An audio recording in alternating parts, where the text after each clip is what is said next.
రవీంద్ర గారు just unmuted.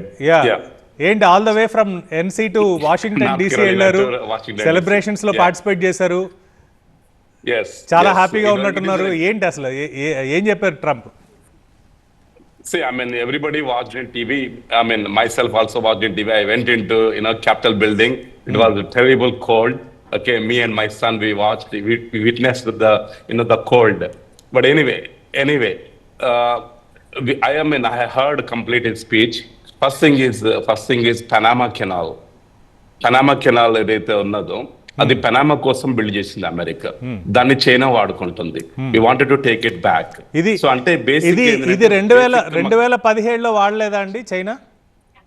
2017లో కూడా వాడింది. బట్ ఇప్పుడు ఉన్నటువంటి సిచ్యువేషన్ లో ఎందుకు అని అంటే లాస్ట్ 10 years లో అమెరికన్ ఎకానమీ కానివ్వండి, ఇదంతా కూడా మొత్తం ఎకనామికల్ గా మనం డౌన్ అవుతున్నప్పుడు రీబిల్డ్ చేసుకోవాల్సిన అవసరం ఉంది.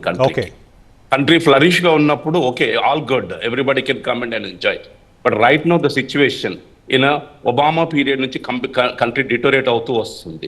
దానిని రీగెయిన్ చేసుకోకపోతే in front of the world America flourishness will go down. So that is what the focus of American people right now. Okay, whatever ఇప్పుడు ఎకనామికల్ గా చూసుకున్నప్పుడు, హెల్త్ వైజ్ గా చూసుకుంటున్నప్పుడు, జాబ్స్ చూసుకుంటున్నప్పుడు అంత పర్ఫెక్ట్ గా ఉంటే that's good. America can encourage and embrace every other country people to come into the America. Where America is not getting down, going down. ఇవాళ message చూసినప్పుడు ఏంటంటే వెరీ క్లియర్ గా చెప్పిండు, America will regain whatever the strength we had earlier.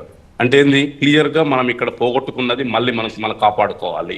అంటే next generation కి ఇక్కడ ఉండేటువంటి పిల్లలు అంటే నా పిల్లలు అయి ఉండొచ్చు, పాకిస్తాన్ నుంచి వచ్చిన పిల్లలు అయి ఉండొచ్చు, రేపు మధు అన్న పిల్లలు కూడా ఇక్కడే ఉన్నారు, మహేష్ పిల్లలు ఇక్కడే ఉంటారు, రమేష్ పిల్లలు కూడా ఇక్కడే ఉన్నారు. వాళ్ళ కెరీర్ ఏంటి? ఇప్పుడు నా లైఫ్ మంచిగానే ఉండేది, మధు అన్న లైఫ్ మంచిగానే ఉంది, రమేష్ అన్న లైఫ్ మంచిగానే ఉంది. Because we worked very hard. What is the next generation? ఇప్పుడు మధు అన్న పిల్లలు ఇక్కడే పుట్టారు అమెరికాలో. What is the next generation for them? అంటే ఇలా కంటిన్యూషన్ అయిపోయి ఎకనామికల్ గా కంట్రీ డౌన్ అయిపోతే, ఇటు బార్డర్ అన్సెక్యూర్ అయిపోతే, ఇల్లీగల్ ఇమిగ్రెంట్స్ పోరాన్ అయిపోతుంటే, డ్రగ్ కార్టెల్స్ కంట్రీలోకి వస్తుంటే, వీటిని అన్నిటి కూడా ఈరోజు అట్రాక్ట్ చేయడం జరిగింది. వాటికి సంబంధించినటువంటిది ఏదైతే ఉంటుందో, వాటికి సంబంధించిన ఈ రోజు అంటే ఏదైతే 100 ఎగ్జిక్యూటివ్ ఆర్డర్స్ రాబోతుంటాయో, everything will be covered into this thing. అంటే border security, coming to the Panama canal, coming to the inflation control, coming into the education. ఇవాళ మనం ఎడ్యుకేషన్ చూసినప్పుడు కోర్ వాల్యూస్ లేవు, కోర్ ప్రిన్సిపల్స్ లేవు. Last 4 years లో చూసుకున్నప్పుడు public schools లో ఏదైతే ఉన్నదో ఇక్కడ, అంటే ఇవాళ పబ్లిక్ స్కూల్స్ కి ఒకప్పుడు ప్రెసిడెంట్ కిడ్ అయినా నా కిడ్ అయినా పబ్లిక్ స్కూల్ కి వెళ్ళాలనే ఇంటెన్షన్ ఉంటుండేది.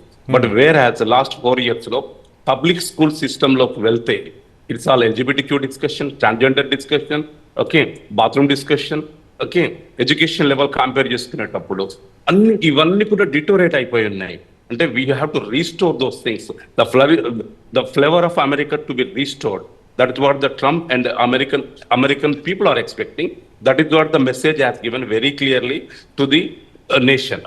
So ఎగ్జిక్యూటివ్ ఆర్డర్స్ అనేది అయితే మీరు చెప్పినట్టు ఏంటంటే స్టూడెంట్స్ వస్తున్నారు, స్టూడెంట్స్ ఇక్కడ ఇబ్బంది పడుతున్నారు అని అంటే, స్టూడెంట్స్ రావాలి, కానీ వచ్చే స్టూడెంట్స్ ఏంటంటే క్వాలిటీ బిల్డ్ చేసుకోవడానికి వాళ్ళకు 2 years of time America university ఇస్తున్నప్పుడు, అరే బాబు చదువుకు మీ అమ్మ నాన్న అక్కడ ఇండియన్ గవర్నమెంట్ లోన్ ఇస్తుంది. Indian government some of the states they are giving a free education, అంటే వాళ్ళకి సబ్సిడీ కూడా ఇస్తుంది ఇక్కడికి రావడానికి చదువుకోవడానికి. కానీ అన్ఫార్చునేట్లీ ఇక్కడికి వచ్చి వాళ్ళు ఏం చేస్తున్నారు, గ్యాస్ స్టేషన్ లో పనిచేస్తున్నారు, ఇండియన్ రెస్టారెంట్ లో పనిచేస్తున్నారు.